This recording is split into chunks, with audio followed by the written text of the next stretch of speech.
Hello every one. ഇന്ന് ഞാൻ സംസാരിക്കാൻ പോകുന്നത് നാട്ടിൽ BDS കഴിഞ്ഞവർക്ക് കാനഡയിൽ എങ്ങനെ ഒരു ഡെൻ്റൽ ഹൈജീനിസ്റ്റായിട്ട് വർക്ക് ചെയ്യാം.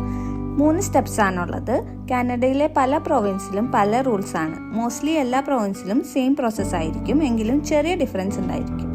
BDS കഴിഞ്ഞവർക്ക് അഡ്വാൻസ് എൻട്രി പാത്വേ വഴിയാണ് കോഴ്സ് അഡ്മിഷൻ കിട്ടുന്നത്. First step 1 year pre requisite completion or direct entrance exam ആണ്.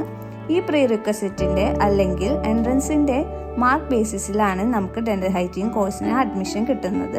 കാരണം ഇതിന് ലിമിറ്റഡ് സീറ്റ്സ് മാത്രമേ ഉണ്ടാവുള്ളൂ. അഡ്മിഷൻ കിട്ടിയതിന് ശേഷം 2 ഇയർ ആണ് കോഴ്സ് ഡ്യൂറേഷൻ. ഫൈനൽ സ്റ്റെപ്പായിട്ട് NDHCB national dental hygiene certification ബോർഡിൻ്റെ ഒരു എക്സാം പാസ്സായാലേ നമുക്ക് ലൈസൻസ് ഡെൻ്റൽ ഹൈജീനിസ്റ്റായിട്ട് വർക്ക് ചെയ്യാൻ പറ്റുള്ളൂ. ഇൻ്റർനാഷണൽ സ്റ്റുഡൻസിനും ഈ കോഴ്സ് ചെയ്യാൻ പറ്റും.